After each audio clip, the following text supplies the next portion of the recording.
छमास धरी दुई गाँ भितर लगी रही बद एवं उग्र रूप नहीं गब गाँवर दुई युवकों गतकाली मरणांतक आक्रमण होता उभय को कटक स्थानांतर कर जनकर मृत्यु होती प्रतिवाद में स्थानीय बासिंदा पुराणा बालेश्वर और बड़खुआरे टायर जाली रास्ता अवरोध कर फल स्थानीय अंचल में उत्तेजना देखा पुलिस 144 धारा जारी कर गतकाली 4 ରୁ 5 जन युवक जंकुरी में मरणांतक आक्रमण करने गब गाँवर जयंत और पप्पू गुरुतर हो पड़ते पुलिस घटना कौन समाधान कर स्थानीय लोके थाना घेराव कर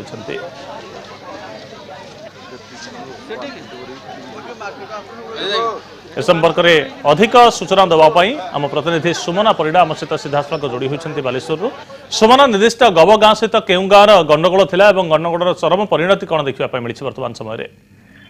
देखो संग्राम दुर्गा पूजा ठारू आरंभ होता बद पात्रपड़ा और गबगा मध्य तेरे दुर्गा पूजा और हरिहाट को नहीं बद आरंभ होता किसी दिन मध्य परस्पर गाँ को आक्रमण हो फल 7-8 जन बर्तमान पंगु हो सारे मारणांतक आक्रमण शिकार होती तेज गतकाली गब गाँव दुई युवक सेलून को जाइला बेले पुराणा बालेश्वर एक सेलून को जाइला बेले मारणांतक आक्रमण होता दुई जन को गुरुतर संकटापन्न अवस्था बालेश्वर मुख्य चिकित्सा अणाई और जनकर मृत्यु हो सारी जड़े कटक मेडिकल चिकित्साधीन अच्छा तेज पुलिस एपर्यंत आक्रमणकारी को गिरफ्त कर आज बालेश्वर पुराणा बालेश्वर लोक मैंने थाना घेराव करते पुराणा बालेश्वर और बड़खुआ रास्ता को बंद करदे जेहेतु 144 धारा गतकाली राति पाखर लागू होते अद्यावधि पुलिस कौन से आक्रमणकारी को गिरफ्त कर अशांत लोक मैंने आज थाना घेराव कर तेरे पुलिस से आश्वासन देती यथाशीघ्र आक्रमणकारी हत्याकारी को गिरफ्त कर थाना सम्मुख में जो परिस्थिति नियंत्रणाधीन अच्छी तो पुलिस सदल बड़े इनक्लूडिंग एसपी 4 जन आईआईसी बर्तमान घटनास्थल को जाइछन्ति अनुधान करने लोक आश्वासन देते यथाशीघ्र से आक्रमणकारी को गिरफ्त करेंगे तेरे बर्तमान सुधा अंचल में मृदु उत्तेजना लगी रही कंट्रोल करने पुलिस मुतयन कर फोर्स जगी रही कौन अप्रीतिकर परिस्थिति सृष्टि न हुए कौन हिंसात्मक कांड न घटे से विशेष ध्यान दि जाऊँगी बालेश्वर एसपी प्रत्यक्ष तत्वावधान कर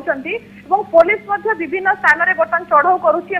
संधान जारी रखी कौ मैंने आक्रमणकारी अच्छा संग्राम सुमना पात्रपड़ार केउ माने गंडगोल करथिले केउ माने आक्रमण करथिले सेमानकु चिन्हट करागलानी कि वर्तमान समय पुलिस तरफ देखो बर्तमान सुधा चिन्हट करा जाय पारे नाही जहाँ आम पुलिस अधिकारी सहित आलोचना करूँ जो मैंने अभियुक्त क्रिमिनल से कांड भिआईबे पर अंडरग्राउंड हो जाती पुलिस किंतु संधान करुच्ची जेते शीघ्र संभव गिरफ्त कर बर्तमान सुधा जना पड़ना कि कौ मैंने एक्चुअली आक्रमण करते कारण जो मैंने आक्रमण शिकार होते जड़े मृत हो जड़े संकटापन्न अवस्था अच्छा कौन स्टेटमेंट देवा परिस्थिति नहांती जेहेतु दुई गाँव बद लगी रही आभ्यंतरण शत्रुता बर्तमान सुधा बलवत्तर रही तेणु सामना को आसी कहीं चिन्हट करूना कारण विगत दिन में बद को नहीं थाना घेराव होता से आपस समाधान करने को जहाँ सिद्धांत नहीं पुलिस सहायता मंगु ना कारण से विश्वास रही पुलिस निरपेक्षता करूना तो पुलिस हाथ पुलिस स्थानीय अंचलवासी आस्था न रखी निजे निजे समाधान करने परस्पर को अद्यावधि आक्रमण कर वर्तमान जो रास्ता रोक वर्तमान जो रास्ता रोक प्रतिवाद तार चित्र केमिति अछि देखो बर्तमान परिस्थिति नियंत्रण है कारण पुलिस घटनास्थल में पहुंची सारी तेज जो थाना घेराव होता किसी समय पूर्व बर्तमान थाना घेराव सामने लोक मैंने चली जाइए पुलिस से आश्वासन देती यथाशीघ्र आक्रमणकारी गिरफ्त कर कारण मुख्यतः दाबी रही आक्रमणकारी को गिरफ्त कर कारण ये बद एत दिन बीती जाइए जो बदर कौन समाधान पुलिस एपर्यंत कर विभिन्न समय जो आक्रमण होती बाबद कौन आक्रमणकारी को पुलिस एपर्यंत गिरफ्त करना तेणु अशांत लोक मैंने पुलिस थाना घेराव करते बर्तमान से शांत रही परिस्थिति तो जो रास्ता बड़खुआ रास्ता को बंद कर अवरोध कर शांत परिवेश रही जो उत्तेजना लगी रही बर्तमान नियंत्रणाधीन तेज कहना चाहिए जो घटनास्थल में जो भी 144 धारा जारी कराई बर्तमान मृदु उत्तेजना लगी रही पुलिस प्रत्येक तत्वावधान करुँच कौन बड़ धरण अघटन न घटे